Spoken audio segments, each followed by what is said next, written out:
अस्सलाम वालेकुम नाज़रीन, आवाज़ न्यूज़ में भली कार माया गज़ाला आबड़ो सब खां पहिरियां हिकु नज़र हेडलाइंस ते।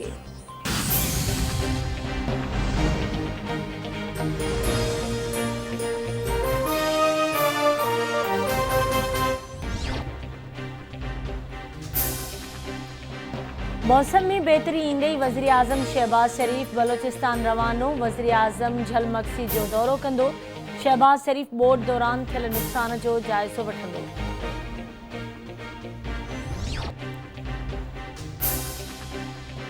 नून लीग पंजाब असेंबली के स्पीकर की चूंड वारो मामलो लाहौर हाई कोर्ट में चैलेंज करे छड़ियो।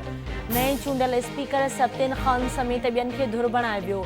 नून लीग दरख्वास्त में मौक़िफ़ अख्तियार कयो आहे त पंजाब असेंबली के स्पीकर की चूंड लाइ कानून जो घुर्जूं पूरियूं नाहिनि कयूं।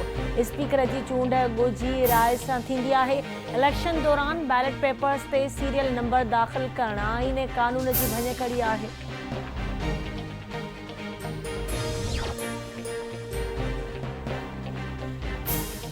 कराची के गोठ अब्दुल्ला शाह गाज़ी के ई ब्लॉक ड्राइण खिलाफ एक भेरो ॿीहर एनक्रोचमेंट सचल पुलिस की चढ़ाई। पुलिस अटालन करण थियल एहतजाजी कैंप के पटे छड़ियो।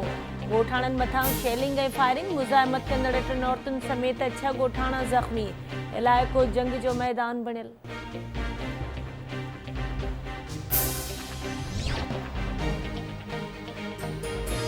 वॾे वज़ीर बिलावल भुट्टो ज़रदारी चयो आहे त इमरान ख़ान अमेरिका से लाॻापा बेहतर करण की कोशिश कई पर नाकाम रहियो। उन में असांजो कहिड़ो क़सूर आहे? नियाज़ी साहब की दवाउन में का भी सदाकत ना है। पंजन माण्हुनि लाइ इक़्तिसादी मौक़िया ॻोल्हा करण की कोशिश करे रहियो आहे। अमेरिका समेत समूरनि मुल्कनि सां मुआशी लाॻापनि खे हथी वठण लाइ कमु कयूं पिया।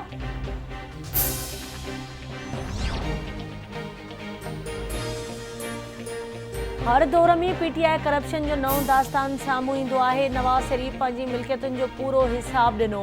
इमरान ख़ान जेकॾहिं एतिरो सादिक अमीन आहे त पंहिंजे असासनि जो जवाब ॾिए। 8 सालनि खां फॉरेन फंडिंग केस रोलड़े जो शिकार आहे। अकबर एस बाबर रक़म जी मुंतक़ली बाबति समूरियूं शाहिदियूं ॾिनियूं। अख़बार की रिपोर्ट ग़लत है त केस कयो सब कुछ साम्हूं अची वेंदो। नून लीग अगवान मोहम्मद ज़ुबैर की प्रेस कॉन्फ्रेंस। चवे तो इमरान ख़ान कदें भी अदालतन में पेश नाहे थियो।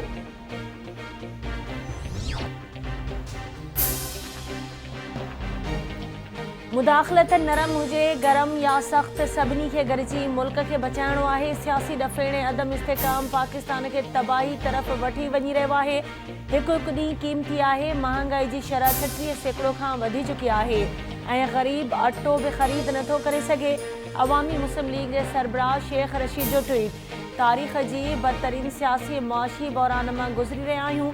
जेकॾहिं IMF जो बेल आउट पैकेज जल्द न आयो तो पाकिस्तान के देवाले जो ख़तरो आहे।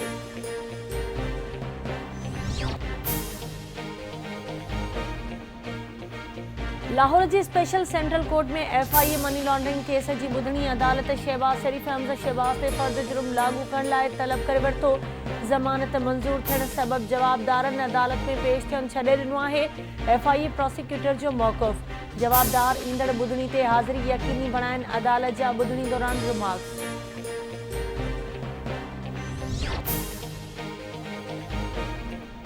वॾे वज़ीर सैयद मुराद अली शाह जी सेवण वेझो मंछूर डंडा आमद। पानी की वधंदड़ सूरतहाल जो जाइज़ो। मुराद अली शाह के आपाशी खाते के सेक्रेटरी की पानी ए बंदन बाबत ब्रीफिंग। मंछूर के बंदन की मरम्मत करे बंदन के मजबूत कयो वञे। वॾे वज़ीर सैयद मुराद अली शाह की इंतजामिया के हिदायत। चवे तो बरसात सबब सॼी सिंध में नुक़सान थियो आहे। मुतासिर थींदड़ माण्हुनि जी वावर करण लाइ संदन थियल नुक़सान जो मुआवज़ो ॾिनो वेंदो। मंछूर डंड के माण्हुनि खे अकेलो न छॾींदासीं।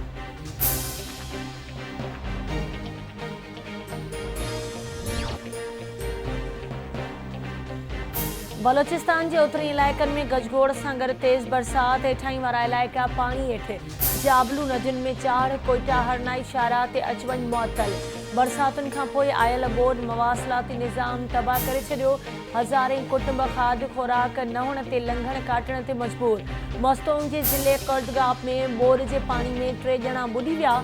2 ॼणनि जा लाश ते 3 जी ॻोल्हा जारी।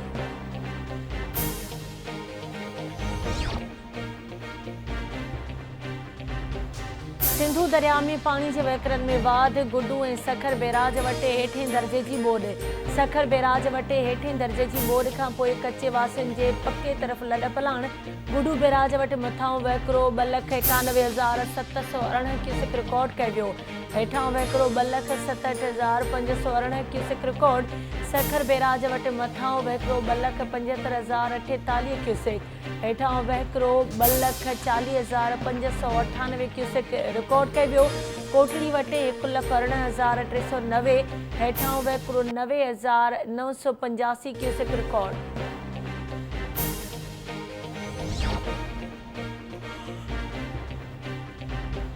सिंधु दरिया में चाड़ अचण खां पोइ लाश मिलण जो सिलसिलो जारी। सखर बैराज जे गेट नंबर 41 मां अणॼातल शख़्स जो लाश कढायो वियो। सखर बैराज में 2 ॾींहनि दौरान 5 लाश कढिया विया।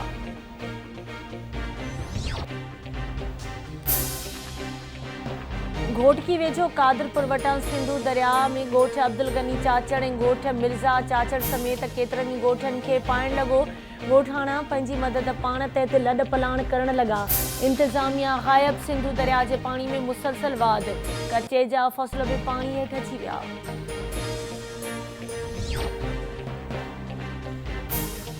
शिकारपुर वेझो सिम नाले खे 12 फुट जो घारो पइजी वियो। घारो पवण सबबि ॻोठ फ़कीर मोहम्मद शर समेत 3 ॻोठ पाणी में ॿुॾी विया। आपाशी अमलो घारे वारे हंधि न पहुतो। तंगवाणी शाख खे मंगर पुल वटि 20 फुट घारो।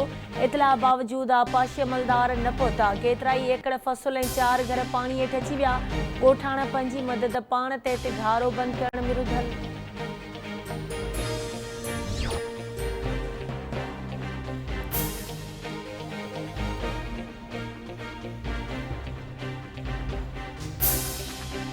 राणीपुर मां अगवा थियल 8 वरनि जे मासूम नींगर आदेश कुमार जी बाज़ियाबी लाइ धरणो।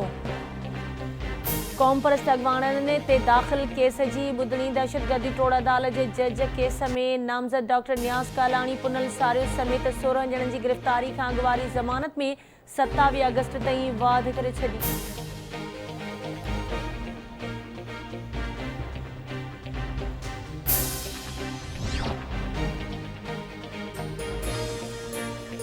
मुल्क में कोरोना वायरस विघे 3 मरीज़ फौत थी विया। गुज़िरियल 24 कलाकनि दौरान कोरोना वायरस जा 605 नवां केस रिपोर्ट।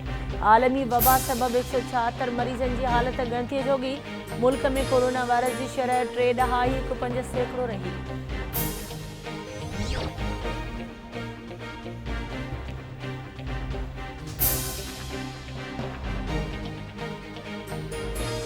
थारू शाह में नंढे भाउ डंडा हणी वॾे भाउ खे क़तल करे छॾियो। ॻोठ फज़ल मोहम्मद मोटल में अली मोहम्मद खोखर पंहिंजे भाउ आचर खे डंडा हणी क़तल कयो।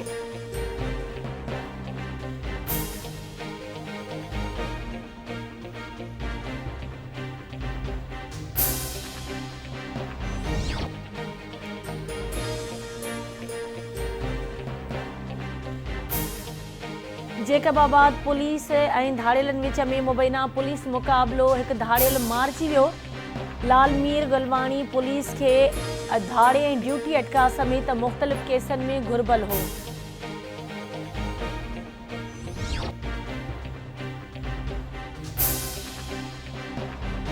लाड़काणे शिकारपुर समेत ॿियनि मुख़्तलिफ़ इलाइक़नि मां गैस्ट्रो जा मरीज़ अस्पताल में दाख़िल।